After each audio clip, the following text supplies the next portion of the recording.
Yeah, hello people, this is the Dougie Stone Show. This is the podcast, and in this one I interviewed Martin Dickinson, who is the founder of Ride to the Wall. Ride to the Wall is an organisation that raises funds for the National Memorial Arboretum, and every year on the first Saturday in October about 10,000 bikes, motorcycles converge to the Arboretum for a service to remember those fallen. There's 16,000 names on the Armed Forces Memorial, which is called the Wall, because it's a massive wall. So it was great to talk to Martin, understand why he set it up, which I knew anyway, but I wanted to share this with the world. If you do nothing else today, please go on to RTTW.org, go and check out the site. And even if you're not in the UK, go and buy some merchandise or just have a look at what they do, and that'll help us all on our journey and what we're trying to achieve. So sit back, relax and enjoy this. Like I say, go and check out ridetothewall.org, and here we go with the interview with Martin. Okay people, so today I'm at the National Memorial Arboretum in the Midlands in the UK, where there's loads of tributes, memorials. It's the Armed Forces Memorial, isn't it? Yes, yeah. The Armed Forces Memorial, which if you follow me on Facebook, if you don't, go and follow me. I'm involved, or I do some ride every year with a charity called Ride to the Wall, which raises funds for the Arboretum, because obviously this is a charity as well. They don't get any money from anywhere. They have to gain the money themselves. So that's why the charity. Anyway, cut through all that. I'm sat here with the founder of Ride to Wall, Martin Dickinson. So, hello, Martin. Hi, Kirk. How are you? Yeah, I'm fine. It's obviously a cold winter's morning, and we're here a couple of months after, or a month after the Ride to the Wall event, the 10th year anniversary. Yeah, it might be cold for you. I came up in the car. I know you came on your bike. I know. It seemed like a great idea this morning. But no, it's not too good. It's horrible out there. So, yeah, for the purpose of people that are listening who don't know the charity, and they will do now, what's it all about, Ride to the Wall? Well, Ride to the Wall was founded in 2008, and it's actually, we ride to the National Memorial Arboretum and hold a service of remembrance on the steps of the Armed Forces Memorial, which has the names of 16,000 personnel that have died, given their lives since the end of the Second World War. And one of the reasons for it was, my belief is that Remembrance Day, not so much now, but it used to be, was about the Great Wars. And unfortunately, the names on the wall, post 1945, when you say 16,000, and we lost 456 in Afghanistan, 16,000 names is an awful lot. And my concern was that some of these names were going to be forgotten. So the reason for the service is just come together once a year, specifically to remember those names on the wall. Yeah, I think that's a really valid point, because everyone does remember the great wars, and there's lots of tributes to that. You've got the Remembrance Sunday, and people do stop for a period of time and do remember that, which is great. And I think if you look at some of the local ones where I live in Nuneaton, it's absolutely massive. Remembrance Sunday is huge now, and to think that people have died since those wars, I don't think people realise that there's not been many years since the end of World War II where we've not been in conflict of some description, has there? No. I mean, you go back to 1972 in Northern Ireland, I think it was 149 military and police we lost, and for all intents and purposes that was a civil war. Yeah, it was. Whichever side of the fence you sit on, it's not nice that those people have lost their lives. I mean, I've been doing Ride to the Wall, I don't know now, probably 4 years or so. I've not missed it since I started doing it. Absolutely love coming to the day. It is in October, which can be a bit, the weather can be a bit inclement and be a bit cold. I mean, the other year we got absolutely drowned. I've not even asked you that before. What was the reason for having it on the first Saturday of October? Right, the question's been asked on numerous occasions. My networker was Harley Davidson, and as you know, with Harley Davidson, an awful lot of chrome.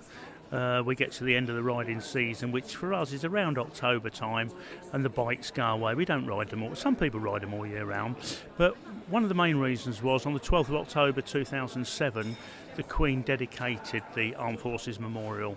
So, having served Her Majesty the Queen in one form or another for nearly 40 years, I thought it would be appropriate just to hold the service around the time of the anniversary when it was dedicated, but also it's kind of at the end of, for people that do rallies and things like that, it's kind of at the end of the riding season for those rally goers and things like that, and a way of twofold really, saying goodbye to their friends and seeing them again in March and April, but also remembering ex-colleagues that are named on the wall. Yeah, that makes perfect sense. And obviously, I was wondering if it was around holidays, because obviously a lot of people are away. Because you're trying to arrange something like around July, August, September. It's like I'm away. So yeah, it makes sense to have it at that time. Yeah, that does, and especially if that's the date around the time when it was donated, that makes even more perfect sense, doesn't it? So. Yeah. And this year being the 10th anniversary, it was massive, wasn't it? The day was massive. Yes, yeah, it was massive, and I think for myself, it was a coming of age. Really, it's 10 years, but something happened this year that it just felt really, really good. But I also think that because at the moment we're not officially in conflict, it's not in the papers, it's not on the news daily, and the shame about it is the society we live in today, we tend to forget very, very quickly. And because it's not in the papers, because it's not on the news, and it isn't on the radio about service personnel being lost in conflict, it's even more important to remember those names on the wall. Yeah, you're right. And I thought you did something this year, or you asked people to do something, and I've still not done it myself yet. And I'm going to do that before I go home today. You asked people to adopt 2 names from the wall, didn't you? Yes, yeah. I kind of looked at it, and there's a lot of people know friends, colleagues that they've lost on that wall. But even 1945, it's quite a way back, and some of those names are going to be lost. And all I asked is that somebody go up and just choose 2 names on the wall, random names, find out the history about them, when they served, when they died, and just cast those names to memory, pass them on to their children. Actually, those names will never be forgotten. And what happens every year, maybe outside of Ride to Wall, come up, visit the NMA, and actually whilst you're there, go and put a cross down in front of those names and say a prayer, or just remember them, and indirectly they'll become part of the family then. Yeah, because for me, I come from a military family. My brothers served in the Navy. My uncle served in the Army. My son's actually in the Logistics Corps now, and both my grandparents served in both the wars. Yeah, so for me, that's why I come, because I've got a link that way. Fortunately for me, I'm not one of those that's come in to remember someone that's died in conflict. So to actually personalise it by saying pick 2 names, I think it's a really good idea, because then that gives us even though I've got strong connections to the Ride to Wall, gives you an even stronger connection. You're right, we're coming to remember. So the way we remember is by doing that, by adopting it. So yeah, so it's going to be going 10 years, and I can imagine people probably look at the charity as it is now and think, oh, it all runs really brilliantly, and it's dead.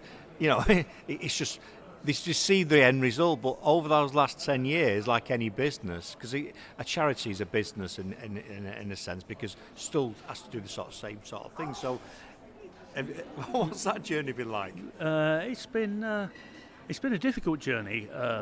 6 months after the first Ride to Wall, I lost my wife through cancer, but very few people knew that, and we just carried on with it. I actually found some committee meeting notes from the 28th of October 2008, which was kind of our first committee meeting after our first year's event, and there's only 1 name left on there from the committee. Wow. And believe it or not, it's mine.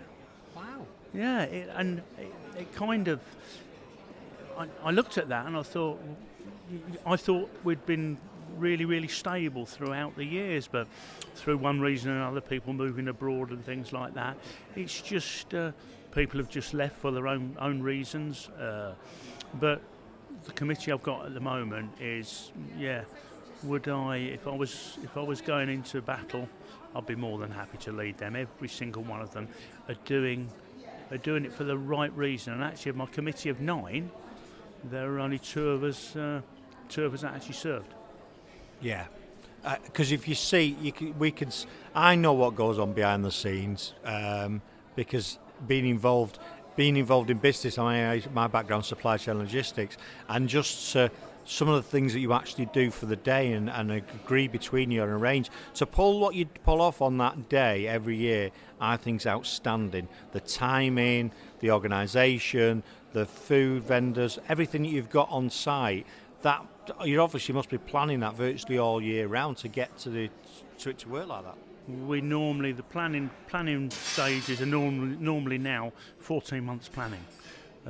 One thing I'll never forget, in 2010, our patron, Major General Lamont Kirkland, who was our first patron, turned round and said, I wish I had some brigadiers in the army that could organise their logistics as well as this event's organised. And I'll never forget that, because it was it's just something that happens. And I believe that if you have a passion for something, I think what goes hand in hand with that is actually being a volunteer. And I've had a conversation about that today. My belief is, and there's a saying, 1 volunteer is better than 10 pressed men. Yep. And I truly, truly believe, some of these people have been working with me for 7, 8 years, and they have not taken a penny. In fact, it's cost them money to be part of the committee of Ride to the Wall. Yeah, I know it has. You don't have to mention names, because I know one couple in particular moved house, and one of the stipulations was it's big enough so that they could put the merchandise and because they do all the packing themselves and send it out. Personally send it. That's phenomenal. Well, this year, and this is going to be very hard for people to comprehend. These 2 people, on the day of registration, or in the 48 hours after registration opened, they actually packed 5,000 packages, and that was just the 2 of them to send out. We have a commitment that you'll receive if you purchase anything or if you register. It'll be received in 28 days. On the registration weekend, people that registered at 7 o'clock on the Friday evening, by Monday night, most of them had received their items. Wow. Yeah, and the merchandising team, the discussion I have with them now, and they're very, very protective of it, and I can understand why, because this is their 10-year-old child now, and they want to see this child. Well, let's hope it doesn't become a teenager and becomes awkward and a little arse. But yeah, they've grown this. They've never ever done anything like this before in their life, and they should take an immense amount of pride from it. Yes, exactly. And hat goes off to them for doing that, because I order stuff every year and it turns up. Never had a problem with anything that I've ordered, and it's just there. I think it's outstanding. And even on the day with the marshals that you have, because they're not committed, the marshals are separate to the committee, aren't they? Yes. Separate, because obviously there's, I don't know how many marshals there must be. About 250 marshals. That for some of them, their day starts at 4 o'clock in the morning, and I actually wrote we do a quarterly magazine, and I wrote in our quarterly magazine, I was one of the last to leave on my bike from the NMA at 6 o'clock in the evening, and as I rode up the road, I stopped, because there was 3 marshals stood at the side of the road, and I just said, hey guys, are you okay? And they went, yeah. I said, oh, thanks very much, and I rode off. I was the last bike to leave. The 3 of them were still on the corner of the NMA, which still had big grins on their face. I know that they were here at 7 o'clock in the morning for the briefing. So that was 11 hours later. They were stood in the same place. They actually missed the service, but they're quite happy to commit to the role that they do with a smiling face. And it's reassuring, and it really is warming as you come round the corner and you see these volunteers that you know are doing it for nothing. They're doing it for pride, and they stand there with a big grin on their face for 11 hours. Yeah, and because if people's not done the ride, they don't understand what it's about, understand going on the ride. So you've got routes coming from various points in the UK. I come from Leicester Forest East, but every junction you come to, there's a marshal there, there's police a lot of the time knocking about, stopping the road. What I thought was I never expected this year. We came from Leicester Forest East, and as we came out of Leicester Forest East, there was not a single car on the carriageway. The police had actually blocked the carriageway off for must have been some considerable amount of time, because we'd rode for ages before we saw our first car come up behind us. I mean, I never expected that, but from a safety point of view, that is great, because you get cars weaving in and out. Yeah, we're going into there's a few hundred people coming out of each location, and you know it can be quite dangerous. And I think that's a brilliant thing that the police have actually did that with you. Yeah, I mean, we're now, we're coming into our 11th year. There's a lot of charities fallen by the wayside, and we talk about the charity. Actually, Ride to the Wall is about a service of remembrance. The money that's raised was actually a byproduct of that service. Yeah. But yeah, the police now, the Highways Agency of Great Britain, we are classed as a low priority event for them now, because the way it's been marshalled and the way that we've performed over the years. The police are all on board now.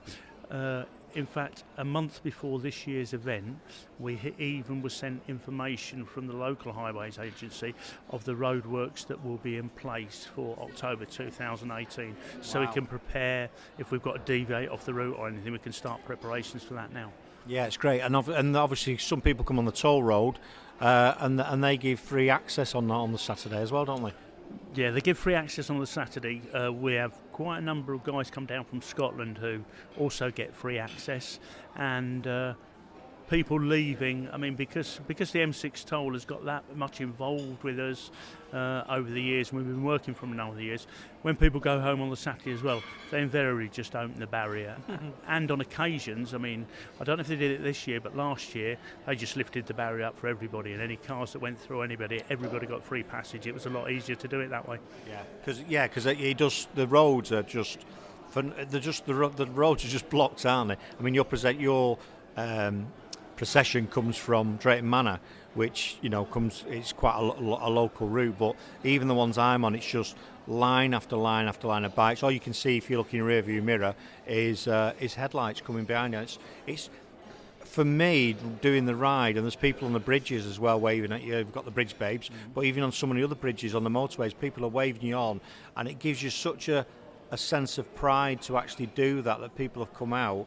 If no one's experienced it and you ride a bike, you've got to do 2018. You've got to. It's brilliant. Yeah, it's one of those things that you can't actually explain to people. On the Friday, we go and visit a couple of schools. I've been visiting them now for 7-8 years. I've watched those children grow up, and on the Saturday morning they all come and stand at the side of the road. Sometimes they've got flags.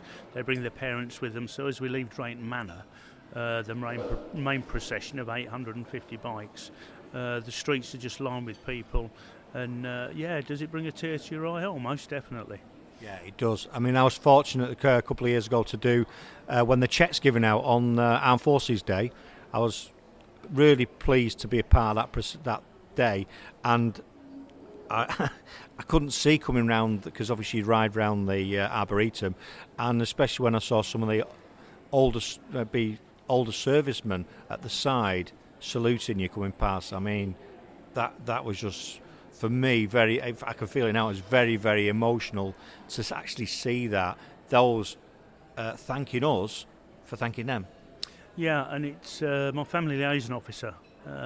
He lost his son in 2007 in Afghanistan, and what he's always said to me, he said, losing a member of your family is devastating, he said, but the second most important thing is the name of your son, your daughter, doesn't get forgotten. So his appreciation, he takes people up on the day, families of the bereaved, normally about 10 families of the bereaved, and he asks them to turn round when they get to the top of the steps and just look out, and he just turns around to them and say, this is 17,000 people, they're here to remember your son and daughter. And if that's what it does, if it just keeps those names in the memory, that's all I want. That's all I want it to do. I don't want the people, this country we live in, we should be extremely proud of it. And one of the reasons we're in the country how it is today is those people on the names on that wall that made the ultimate sacrifice, so that we can live and we can ride as we do today. Correct. Yeah, I fully agree with that. So I know you've got some other interviews and meetings to do today because you never stop. So 2018 is the next one, which will be the 11th year. So I imagine it's going to be just as big, if not bigger, than it was this year. Yes, yeah, I think there was a lot of people. It's quite interesting. You get those people that have been from year one and want to attend every year. You get some people that through commitments, holidays, things like that they'll attend and then they'll miss a couple of years and come back. But it was amazing this year, the number of new people, first timers that attend, and I think that's going to happen. I think slowly we don't over promote ourselves because we don't really need to. It's just word of mouth. But I think next year some of the new people that have been this year will go back to see their friends that haven't been, and they'll just spread the word. They'll pass the message on, and I would expect it to be similar, if not bigger, next year. Yeah. And obviously know the website. So the best way to get people is to go to www.rttw.org, or we also have a Facebook page. If you just put Ride to the Wall in, that'll take you to the Facebook page. Yeah, please go and like that. Go and check it out. Go and check out ridetothewall.org. Even if you're not in the UK and you're listening, just go along, buy some merchandise or just to support them in that way. And I'll put all the show notes for this in, if it's listening to it on a podcast. If it's on the radio show, I will put it on the Facebook page and on our website as well. But thanks for spending the time with me this afternoon, Martin, and good luck for 2018. Yeah, thanks, Kirk, and good luck with your venture also. Cheers. Thank you. Yeah, big thanks to Martin for doing the interview with me. Really appreciate it. Really appreciate your time. Really great guy. Go, like I said at the start, please go and check out ridetothewall.org, rttw.org. This has been brought to you by Dougie Stone Productions or Dougie Stone Radio. So that's DUGGYSTONE radio.com. We're on iTunes. We're on the Google Play Store if you want to listen to the station live.